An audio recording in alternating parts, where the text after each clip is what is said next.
وہ مقصد یہ ہے کہ آپ اپنے پیسے کو چھپاتے ہیں. پیسے کو چھپانے کا مقصد یہ ہوتا ہے کہ آپ ٹیکسز سے بچیں اور مختلف چیزوں سے بچیں, تو اس لیے آپ آف شور کمپنیز بناتے ہیں. کچھ لوگ ہوتے ہیں کہ آف شور کمپنیز بنا کے تھوڑی سی ٹرانزیکشن یا فی الوقتی کوئی ٹرانزیکشنز کی ادھر ادھر, اس کے بعد اس کو بھول جاتے ہیں. بھول جانے سے ایسی ہے کہ جیسے آپ نے پچھلے دنوں دیکھا ہوگا پاکستان میں ایک یہ فیک اکاؤنٹس, کون سے اکاؤنٹس تھے وہ والے اکاؤنٹس, بینامی ٹرانزیکشن جو تھی, تو اس میں بعض کئی دفعہ ایسا ہوا کہ کسی شخص نے اپنا کوئی اس کو ایک چیک ملا یا کچھ بھی ملا, اس کے لیے اس کو اکاؤنٹ کھلوانا پڑا. اس نے کھلوا لیا 10-15 ہزار کا چیک اپنا اس کو کلیئر کرنے کے لیے. اس کے بعد اس نے اس کو چھوڑ دیا. اس کے بعد وہ ایک سال میں, پہلے شاید 6 ماہ میں, اب شاید ایک سال میں ڈورمنٹ ہو جاتا ہے, ان ایکٹیو ہو جاتا ہے, جب تک آپ اس پہ سے ایک دفعہ پیسہ نکلوائیں نا. تو وہ بندہ کہتا ہے مجھے کیا لگا, وہ پڑا رہتا ہے, تو اس میں کوئی مینوپولیشن کر کے لوگوں نے اس کو ڈورمنٹ کو کھلوا لیا اور اس میں پیسے آگے اربوں روپے کے حساب سے. اب پچھلے دنوں دیکھیں, ابھی سنا ہے کہ شاید دادو میں اور کس جگہ میں پینشنرز کے کوئی 1 ارب 40 لاکھ 40 کروڑ کتنے لاکھ اور کتنے 100 روپے کی اس طرح سے ٹرانزیکشن ہوئی ہے. 84 اکاؤنٹس تھے کوئی اندرون سندھ میں. تو اس طرح سے یہ جو ٹرانزیکشنز ہوتی ہے, یہ پیسہ جس کو اب دوسرے حساب سے, اب اپیرنٹلی تو لوگ نہیں کہ اس کو منی لانڈرنگ نہیں کہتے, بیسیکلی یہ پھر منی لانڈرنگ ہو جاتی ہے. آپ کا پیسہ محفوظ ہو جاتا ہے دوسرے ملکوں کے ٹیکنیکل طریقے سے. وائٹ کالر کرائم ہے یہ, اور یہ تو ہوگی نا ساری اس کی بات. اب اگلی بات ہے کہ پینڈورا باکس کھلا اور اس میں نام آ گئے. ایسا ہی ہے. اب جیسے اگر نام آ گئے تو اس کو بیسیکلی یہ ہے کہ ابھی گورنمنٹ آف پاکستان کو چاہیے, اور میرے خیال سے عمران خان کی حکومت اور وہ لوگ یہ ان کو کرنا چاہیے کہ اس کے لیے GIT تشکیل دینی چاہیے, جیسا کہ اپنے پاناما پیپر کے اوپر ہوا تھا. GIT میں ان سارے لوگوں کو بلایا جائے اور سب سے پہلے ٹاپ کے لوگوں کو بلایا جائے, ان کے نام اس کو انویسٹیگیٹ کیا جائے, جس میں کہ ممبرز پارلیمنٹ ہیں, ججز ہیں, جرنلز ہیں, اور جو بڑے بڑے بزنس مین ہیں, ان کو سب سے پہلے لایا جائے, ان کی انویسٹیگیشن کی جائے. جیسے کہ شوکت ترین صاحب نے خود ہی ڈینائی نہیں کیا, پر ایکسیپٹ کیا کہ میں نے بنائی تھی, اس لیے بنائی تھی. تو اگر شوکت ترین صاحب نے بھی اس لیے بنائی تھی کہ میں اتنے ارب روپیہ اس میں ڈال دوں اور پھر بند کر دوں, تو انویسٹیگیٹ کیا جائے, سب کو انویسٹیگیٹ کیا جائے. اور سیکنڈلی ہم عمران خان صاحب کی بات کو سیکنڈ کرتا ہوں, بالکل صحیح سچا بندہ ہے. اب اس کو چاہیے جس کے اوپر الزام لگا نا, سارے کے سارے ریزگنیشن ان سے لے, وہ دے نہ دیں. پرائم منسٹر سب سے ریزگنیشن لے, اگر آرمی کو کچھ سرونگ ہے ان سے بھی لے, کوئی ایسی بات نہیں. آرمی کے وہ ریٹائرڈ ہیں, وہ بھی اس کی بھی ذمہ دار جو ہے نا گورنمنٹ آف پاکستان ہے.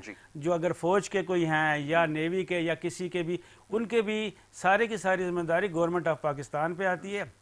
GIT تشکیل ہو, GIT کے اندر ان کو چاہیے کہ اس کے اندر اپوزیشن کے لوگوں کو بھی بٹھائیں, ٹیکنوکریٹس ہوں, ججز ہوں. والے تو اپنے کیسز سے جوجھ رہے ہیں نا, ماضی میں ان کے ساتھ بھی تو کوئی بات نہیں. یہاں پہ ان کو چاہیے کہ پاکستان مسلم لیگ کے بھی 2 ایسے بندے بٹھائیں نا جن پہ سب کو اعتبار ہوتا ہے, بڑے اچھے لوگ ہیں. 2 پیپلز پارٹی کے بٹھائیں, 2 جماعت اسلامی کے بٹھائیں, 2 MQM کے بٹھائیں, اور 2 اپنے بٹھائیں. ایسے بندے چن کے بٹھائیں تاکہ ایک شفاف, اگر تو ابھی اس وقت سٹنگ جو لوگ ہیں ان کو بٹھا دیا جائے گا GIT میں, تو GIT میں تو اپنے ہی لوگ ہیں. یہاں پہ اپوزیشن تو نہیں ہے نا, کہ اپوزیشن اگر ہوتی تو ٹھیک ہے جی, اپوزیشن کے ہوتے تو آپ ان کو ان کو تو رگڑ دیتے, آپ بالکل رگڑ دیتے, کیونکہ آپ کے اپنے اندر کے بیٹھے ہوئے لوگ ہیں. تو آپ کو چاہیے کہ اس میں اپنے اندر کے علاوہ باہر کے بھی لوگوں کو اس GIT میں بٹھانا چاہیے. ریٹائرڈ ججز کو دیکھیں, کون سے ایسے ریٹائرڈ ججز ہیں, ان کو اس GIT میں بٹھا کے جلدی سے انویسٹیگیشن ہونی چاہیے. وہ اگر دیکھیں کئی دفعہ انہوں نے کم از کم اگر وہ والا ریزائن نہیں ہوتا تو اپنے جو وہ والے ان کے پورٹفولیو وہاں سے تو ریزائن ہو جائے نا. اگر کوئی وزیر داخلہ ہے, کوئی وزیر دفاع ہے یا کوئی اس طرح, وہ اپنی اس وزارت سے تو استعفیٰ دے دینا. بالکل ایسا ہی ہے. آپ نے اچھا کہا ہے کہ اگر وہ ممبر نیشنل اسمبلی اگر رہتا بھی ہے تو کم از کم یہ کیا جا سکتا ہے کہ اس سے یہ ڈیمانڈ کی جائے کہ آپ اپنا پورٹ فولیو جو ہے اس کو جو ہے وہ وڈرا کریں گے. اچھا جی, اب سوال یہ پیدا ہوتا ہے کہ ہمارا تو دیکھیں ابھی جیسے انور خوشی صاحب نے اس چیز کی نشاندہی کی ہے کہ بزنس پرپس کے لیے بنتی ہے، پوری دنیا میں بنائی جاتی ہے. اب دیکھیں بڑے بڑے اس کے اندر سیلیبریٹیز بھی شامل ہیں، بڑے بڑے پلیئرز بھی، اسٹار پلیئرز اس کے اندر شامل ہیں اس اسکینڈل کے اندر. لیکن سوال یہ پیدا ہوتا ہے کہ پبلک آفس بیئرر نہیں تھے. پرابلم وہاں آتی ہے کہ جب آپ پبلک آفس بیئرر ہو، آپ کے پاس کوئی اہم عہدہ ہو، کوئی اہم ذمہ داری ملک کی ہو، اور اس کے بعد اگر آپ نے یہ سب کچھ کیا، ابھی تو آپ جس سے بھی سوال کریں گے وہ کہے گا جی ماضی میں کسی قسم کی ایک کوئی ٹرانزیکشن کی تھی، اس کے لیے ہم نے یہ فارم کی تھی. تو یہ تو ایکچولی کی ہی اس لیے جاتی ہے، یہ عجیب عجیب جسٹیفیکیشن یہ دے رہے ہیں. اتفاق کرتے ہیں کہ اس کی بھی ایک تھورو انویسٹیگیشن ہونی چاہیے ایک جے آئی ٹی اس کے لیے فارم کرنے کی ضرورت ہے. یاسر بھائی اس میں سب سے جو بڑا مسئلہ آتا ہے، جب پہلے پاناما لیکس کا معاملہ ہوا تو اس میں پیپلز پارٹی کے بھی نام تھے اور نواز لیگ کے بھی نام تھے، لیکن اس میں عمران خان کی پارٹی کا ایسا کوئی بندہ نہیں تھا. تو عمران خان نے اسٹرگل کیا ان کے خلاف، وہ دھرنے بھی لگائے، پروٹیسٹ بھی کیا، جو بھی اس کو کرنا تھا اس نے اپنی مطلب لیول پر اس نے وہ کام کیا. لیکن ابھی ایشو یہ ہے کہ ابھی اس وقت ان کے خلاف کون بات کرے گا، کیونکہ کچھ نام تو نواز لیگ کے بھی ہیں اور اہم ممبر ہیں، کچھ پیپلز پارٹی کے بھی ہیں، کچھ عمران خان کے بھی ہیں، پی ٹی آئی کے بھی ہیں، اور اس میں 2-3 جو اور پارٹیاں رہتی ہیں جیسے فضل الرحمان ہو گئے، جماعت اسلامی ہو گئی، اے این پی ہو گئی. تو فضل الرحمان بھی تو نواز لیگ کا اتحادی ہے، اے این پی جو ہے پیپلز پارٹی کی اتحادی ہے. تو ان کے خلاف کون اسٹرگل کرے گا؟ اور اس میں جماعت اسلامی رہتی ہے تو وہ میرے خیال میں اس کے پاس اتنی طاقت یا اتنا مطلب پریشر اس کا ڈیولپ نہیں ہو سکتا، کیونکہ اس کی جو لیول ہے وہ اتنی سطح پر نہیں ہے. یہ آپ نے دیکھیں نا، میں اس کی تھوڑی سی وضاحت یہاں فرما دوں. بہت سارے لوگ شاید اس بات سے لا علم ہو کہ اس سے پہلے بھی پیناما پیپرز کا جو معاملہ تھا وہ عمران خان صاحب کورٹ میں نہیں لے گئے تھے، وہ جماعت اسلامی کی جانب سے کورٹ میں گیا. بالکل یہ ہوا تھا، لیکن جو پریشر ڈیولپ کیا تھا، جو دھرنے وغیرہ دیے تھے، راستے بند کیے تھے، وہ عمران خان نے. وہ بات آپ کی صحیح ہے، لیکن جیسے آپ نے کہا نا کورٹ میں جو کیس پرسو کرنے کی بات بھی اگر کی ہے کسی نے تو سراج الحق صاحب نے سب سے پہلے کی ہے. وہ لوگ شاید بھول جاتے ہیں کہ یہ جو پیناما پیپرز کا جو چکر ہوا تھا معاملہ عدالت تک لے کے جماعت اسلامی گئی. جی لیکن اس میں یاسر بھائی یہ ہوتا ہے کہ ہماری جو کورٹس ہیں، کچھ نام اس طرح کے ہیں کہ جنرلز بھی اس میں آتے ہیں، بڑے بڑے بزنس مین بھی آتے ہیں. تو اس میں ہاتھ کون ڈالے گا، اور ہاتھ ڈالنے کے بعد کورٹ کو کون سپورٹ کرے گا، کیونکہ ان کے اوپر بھی تو پریشر آئے گا نا. اور جیسے یہ آف شور کمپنیز ہے، اس میں اللیگل کام کیوں ہے، اس میں یہ جو سیل ٹیکس ہوتی ہے، انکم ٹیکس ہوتی ہے، ریٹرن آف ٹیکس ہوتی ہے، تو وہ اس کو چھپا کر وہ بھیجتے ہیں. تو یہ ایسے سمجھے کہ وائیولیشن آف کانسٹیٹیوشن آف پاکستان ہے. اس میں جو آرٹیکل ہے 63 اس کی وائیولیشن ہے. جب یہ ممبران یا جو اور جو جنرلز ہیں جو سروس کرتے ہیں، اس میں ان کا ایک اوتھ ہوتا ہے کہ میں ایسا کوئی کام غلط نہیں کروں گا جو وائیولیشن ہو. اور جب جی بالکل جب یہ ممبران اسمبلی میں آ رہے تھے، اس وقت انہوں نے سارے اپنے اثاثے ڈکلیئر کروانے ہوتے ہیں، بتانے ہوتے ہیں کہ میرے یہ اثاثے ہیں، میری یہاں پر پاکستان میں یا پاکستان سے باہر اتنی ملکیت ہے. اس کے مطابق کیونکہ اس کو ٹیکس بھی دینا پڑتا ہے، پھر گورنمنٹ کو کچھ کرنا بھی پڑتا ہے. لیکن یہ جو چھپاتے ہیں تو یہ ایسے سمجھو کہ جیسے صادق امین نواز شریف کے اوپر بات آئی تھی، 62 63 اور 63A تینوں ابھی آرٹیکل اس میں 63 بھی اس کو مطلب انسرٹ کیا گیا ہے. تو ان تینوں آرٹیکلز کی وائیولیشن ہوتی ہے. ابھی وائیولیشن ہوتی ہے، جو ممبران ابھی اسمبلی میں موجود ہیں ان کی کیا حیثیت رہے گی. ان کے خلاف اگر کاروائی ہوگی تو کاروائی میں سب سے پہلے وہ نااہل ہو جائیں گے. نااہل ہو جائیں گے تو مطلب ان کی کوئی حیثیت نہیں رہیں گی. لیکن اس میں یہ ہے کہ وہ کرتے کیوں ہے؟ کرتے اس لیے کہ بھائی جیسے سر نے یہ بتایا کہ وہ بزنس کرتے ہیں، بزنس کے اور اچھے طریقے ہوتے ہیں. یہ تو میں سمجھوں کہ ایک کالا دھندا ہے جو سوئٹزرلینڈ جیسے ملک اور بڑے بڑے ملک جو ان کو پروٹیکٹ بھی کرتے ہیں، اور وہ وہاں پر جو بزنس کرتے ہیں تو وہ چھپ کر ہی بزنس کرتے ہیں. ایک تو ہوتا ہے آف شور کمپنی کا کام ہی یہ ہوتا ہے کہ وہ چھپا کر ہی بزنس کرتے ہیں. وہاں کے ملک کو زیادہ فائدہ ہوتا ہے. پاکستان کی جو انکم ہے ان کو جنریٹ کرنے میں جی پاکستان کی معیشت کو اتنا فائدہ نہیں ہوتا، کیونکہ وہ تو ایک چھپا ہوا سسٹم ہوتا ہے، اس کو کوئی دیکھتا نہیں ہے. تو اس میں جو میری قانونی جو پوائنٹ ہے، یہ جو سارے ممبران ہیں جنہوں نے آفس میں بیٹھ کر، جو آفس ہولڈر تھے، جنرلز بھی اس میں آتے ہیں، جو اور بھی آتے ہیں، وہ بھی اس میں نال ہو سکتے ہیں، اور اس کے علاوہ جو بزنس مین ہے اس کے اوپر بھی ایک طرح کی ایک مطلب وائلیشن ہے، وہ پنشمنٹ ہو سکتی ہے، کیونکہ جو بے نامی ٹرانزیکشن ہے جیسے اکاؤنٹ فیک اکاؤنٹ وغیرہ بنتے تھے، اس کے لیے بھی ایک قانون آیا ہے بے نامی ٹرانزیکشن 2017، اس میں بھی بالکل پنشمنٹ ہے، اس میں جو بھی اس کے پراپرٹی ہے اس کو فارفیٹ کیا جا سکتا ہے انویسٹیگیشن کے بعد، اور اس کے بعد ان کو پنشمنٹ بھی دی سکتی ہے۔ یہ تو بزنس مین کے لیے وغیرہ قانون یہ موجود ہے، بے نامی ٹرانزیکشن آف شور کمپنیز کا بھی ایک ایکٹ ہے، وہ ان کے لیے موجود ہے۔ لیکن جنرلز نے جنہوں نے اوتھ اٹھایا، اوتھ اٹھانے کے بعد وہ اس طرح کا کام کرتے ہیں تو اس کے اوپر بھی بالکل پنشمنٹ آتی ہے، لیکن جو ممبران ہیں ان کے لیے تو الگ بات ہے، وہ تو نال ہو سکتے ہیں، اس کے علاوہ ان کو بھی پنشمنٹ مل سکتی ہے۔ لیکن مسئلہ یہ ہے کہ ہمارے پاس قانون ہوتے ہیں، ہمارے پاس لیجسلیشن ہے، ہمارے پاس تو آپ نے سیٹ کر دی ہے نا ایک چیف ایگزیکٹو کو، جب آپ نے گھر بھیج دیا تو اس کے بعد تو پھر اب تو کوئی اس سے وہ نہیں رہ جاتی جی، تو اس پر عمل کرنا سب سے بڑی بات ہے، اور عمل دیانتداری سے کی جائے تو اچھی بات ہے، اور اس میں عوام کا یہ فائدہ ہوگا۔ ٹھیک ہے جی، اس کے اوپر گفتگو جاری رکھیں گے جی۔ پینڈورا پیپرز کے حوالے سے بات ہو رہی ہے، بریک ایک چھوٹی سی لینی ہے، بریک لے کے واپس آئیں گے۔ آپ دیکھتے ہیں پروگرام گڈ مارننگ کراچی۔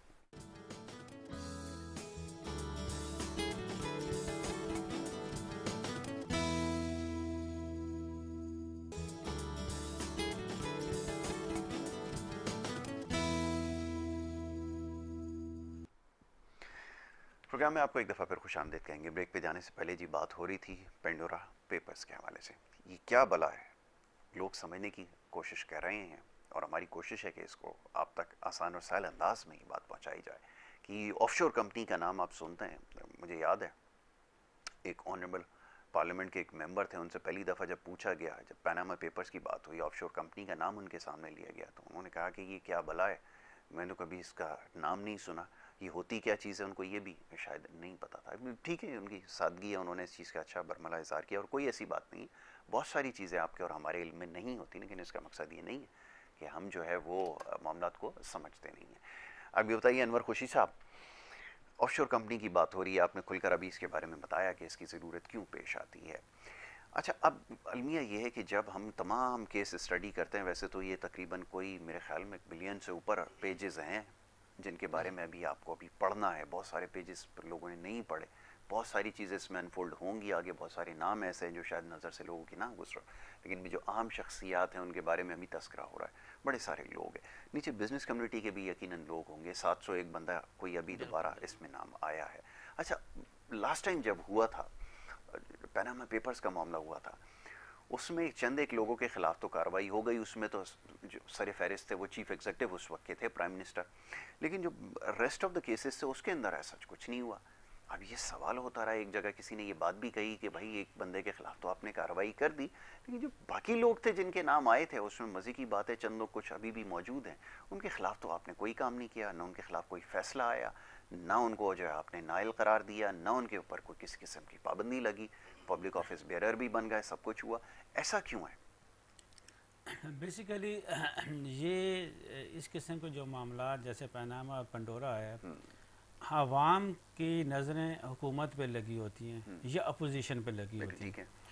اس وقت جب یہ آیا تھا تو اس وقت بھی حکومت کے لوگوں پہ نام آئے تھے اور اپوزیشن تیار ہوئی تھی۔ ابھی جو نام آئے ہیں یہ بھی حکومت کے لوگوں کے آئے ہیں، اور اپوزیشن ابھی تیار اپنے ہتھیار چھریاں چاقو رگڑ کے تیز کر رہی ہے۔ تو اب اس کو کسی اور تناظر میں بھی دیکھیں کہ یہ 5th جنریشن وار کا بھی حصہ ہے، یہ پاناما سے لے کے پنڈورا تک یہ سارے کا سارا جو ہے یہ 5th جنریشن وار جو ہو رہی ہے، اس میں آپ دیکھیں کہ دنیا بھر کے جو نام آتے ہیں اس میں سے پاکستان کے کس طرح سے نام آ رہے ہیں، کیسے کون ہے کہ جو اس طرح اتنا کرید کے چیزوں کو نکال رہا ہے۔ اچھا، میں قطع کلامی کی معذرت چاہوں گا، میں ایک چیز اور آپ کی خدمت میں رکھ دیتا ہوں۔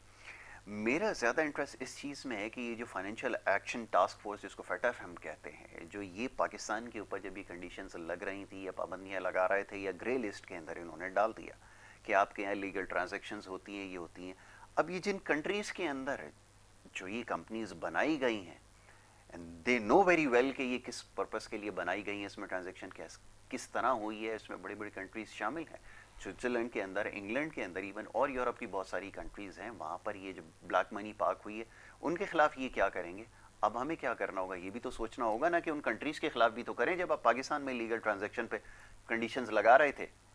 دیکھیں آپ بیسیکلی جو ہے یہ اپنا آپ کی جو سپر پاور ہے امریکہ، ابھی اب یو این او کو دیکھیں کہ یو این او خود کچھ بھی نہیں ہے. آپ کے یو این او کے جتنے بھی ذیلی ادارے ہیں جی اور اس کے علاوہ جتنے آپ کے جتنے انٹرنیشنل ادارے ہیں، چند ایک کے علاوہ جتنے بھی ہیں ان اداروں کو اس ادارہ مت سمجھے، انہوں کو یو ایس اے سمجھے.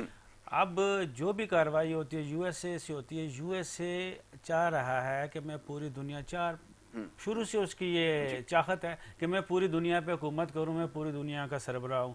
تو کچھ لوگ ہیں چھوٹی سے چھوٹی کنٹری بھی، کیوبا کو دیکھ لیں، نارتھ کوریا کو دیکھ لیں، اس طرح کے کچھ ملک اور بھی ہیں بڑے جو اس چیز کو نہیں چاہتے، اور کچھ ہیں جو کہ لیٹ گئے ہیں. تو جو ملک امریکہ کے آگے لیٹ گئے ہیں یا کچھ پہلے لیٹ گئے تھے اب نہیں وہ کر رہے، تو ان ملکوں کو امریکہ جو ہے وہ دبانا چاہتا ہے کسی نہ کسی طرح سے، کہ وہ کسی طرح ابھر کے ہمارے سامنے نہ آئیں. اس نے 20 سال لگا دیے افغانستان میں، اس نے عراق میں، شام میں، ویتنام میں، کدھر کدھر اس نے کیا کچھ نہیں کیا. الٹیمیٹلی وہ اپنے ٹارگٹ بناتا ہے اور وہ ٹارگٹ اچیو کرتا ہے. تو یہ جو اتنا بڑا کام ہے، آئی ڈونٹ نو کتنے ٹیرا بائٹ، پتہ نہیں کتنے ہوتے ہیں، تو اتنا زیادہ مواد ہے اس پنڈورا باکس کا کہ وہ آپ دیکھیں کہ اتنا اس پہ کام کیا گیا. اگر اس پورا پیپر بنانے میں کام کیا گیا، اس میں کتنے لوگ انوالوڈ ہوئے، آئی سی آئی جی میں کتنے لوگ تھے جو اس پہ کام کیا، اس پہ کتنا پیسہ خرچ ہوا ہوگا. اب سب سے پہلے تو یہ بتائیں نا یہ پیسہ کہاں سے آیا جو آئی سی آئی جے نے اس پہ لگایا. اور میرے خیال سے یہ مجھے کتنے بلینز ڈالر لگے ہوں گے اس کے اوپر بھی، کتنے لوگوں نے کام کیا ہوگا، کتنا وقت لگایا ہوگا اس کے اوپر. تو وہ پیسہ کہاں سے آیا، وہ کس نے لگایا، کون کر رہا تھا، کون کر رہا تھا یہ. تو میں بتا کس کے کہنے پہ لیک جی ہو رہی تو تھی، یہ ففتھ جنریشن وار ہے. تو یہ آپ کا جو آپ کے جو پاکستان کے خاص طور پہ، اسی طرح پاکستان کی طرح کی اور بھی کنٹریز ہیں اس کے اوپر آتا ہے. اس میں کیا کوئی نام آیا ہے، ڈونلڈ ٹرمپ کا نام آیا ہے اس میں، تو اور اس طرح کے بڑے جو لوگ ہیں بش کا یا کسی بالکل بڑے وہ لوگ بھی بزنس مین ہیں، وہ بھی اس طرح کے کام کرتے ہیں. ٹھیک ہے ان لوگوں کو شاید آف شور کی ضرورت نہیں پڑی ہوگی، وہ خود ہی شور پہ ہیں، اس طرف ہیں، اس لیے شاید ان کو ان چیزوں کی ضرورت نہیں پڑتی ہوگی. بٹ کہ جو یہ والا جو کرپشن ہے جس کے اوپر ابھی بات ہو رہی ہے، یہ کرپشن امریکہ میں بھی ہے. اور دوسری بات ہے کہ جس وقت آپ کی خاص طور پہ یہ جو وہ والے ممالک ہیں جو آپ کے جن کو ہم کہتے ہیں نا نیوٹرل، وہاں وہ ممالک ہیں، تو ان ممالک میں بھی انہوں نے کمپنیاں، آپ کی جرمنی ہو گیا، آپ کا سوئٹزرلینڈ ہو گیا، پھر انگلینڈ ہے آپ کا، یورپ کے بہت، یعنی کہ پوری یورپی یونین کے جتنے ممالک ہیں، امریکہ خود، یہاں پہ یہ پیسہ پڑا ہوا ہے. آپ دیکھیں اپنے کتنے پیسے وہ پڑے ہوئے ہیں ان ملکوں میں، سوئٹزرلینڈ میں کتنے پیسے پڑے ہوئے ہیں. تو اب ہونا یہ چاہیے کہ جس طرح سے کہتے ہیں کہ مجرم دونوں ہیں، اگر مجرم نہیں کہہ سکتے ہم، ذرا سخت لفظ ہے، تو ملزم دونوں ہیں. ملزم وہ جس کے پیسے پڑے ہوئے ہیں، ملزم وہ جس نے پیسے اس کے رکھے ہوئے، یعنی کہ جو ایک دہشت گرد کو پناہ دیتا ہے، جو ایک مجرم کو پناہ دیتا ہے، فیسیلیٹیٹ کرتا ہے، تو وہ بھی اتنا ہی مجرم ہوتا ہے. یہ عام لفظوں میں ہم کہتے ہیں کہ جی اس نے آپ نے فلاں شخص کو اپنے گھر میں پناہ دیا ہے تو آپ کے اوپر ٹھیک ہے، اگر اس کے اوپر 10 سال کی قید ہے تو آپ کے اوپر 2 سال کی قید بن سکتی ہے. تو اس چیز کو مد نظر رکھتے ہوئے وہ جتنے بھی ممالک ہیں اور جتنے بھی وہاں کے ادارے ہیں جنہوں نے یہ ان کے ساتھ مل کے، کئی ایسا ہوگا نا آف شور کمپنیز آپ نے بنائی ہوں گے، وہاں کی کمپنیز کے ساتھ وہ جوائنٹ ونچر پہ بھی کام ہو رہا ہوگا، کچھ ہو رہا ہوگا، تو ان سب کو انویسٹیگیٹ کر کے ان کے اوپر بھی ایسا کرنا چاہیے. تو FATF کا کام ہے، FATF نے کو چاہیے کہ ان ممالک کے ان کے بھی پوائنٹ ساتھ رکھے نا، اور وہ جب لگائے گا تو وہ میرے خیال سے دنیا کا کوئی ایک ملک بھی ان کی وہ نہیں بچ سکے گا، یا تو گرے میں ہوں گے یا ریڈ میں ہوں گے. بالکل ایسا ہی آپ نے ٹھیک کہا ہے کہ اس میں تو پھر کوئی بھی نہیں بچے گا. اب اس چیز کو ہمیں ہائی لائٹ کرنے کی ضرورت اس لیے کہ اب تو ہمیں ڈیمانڈ کرنی پڑے گی، کیونکہ پاکستان پہ تو یہی سارا مسئلہ تھا کہ لیگل ٹرانزیکشنز ہوتی ہیں جی، پاکستان کے اندر فیک اکاؤنٹس مینٹین کیے جاتے ہیں، اس لیے نام گرے لسٹ کے اندر ڈال دیا. بڑی حیران کن بات تھی کہ جس وقت یہاں پہ نام گرے لسٹ کے اندر تھا اس دن یہ پڑوسی ملک افغانستان کا نام اس کے اندر شامل نہیں تھا. انڈیا کے اندر جو سب سے زیادہ کام ہوتا ہے، سٹے کا کام سب سے زیادہ ہوتا ہے،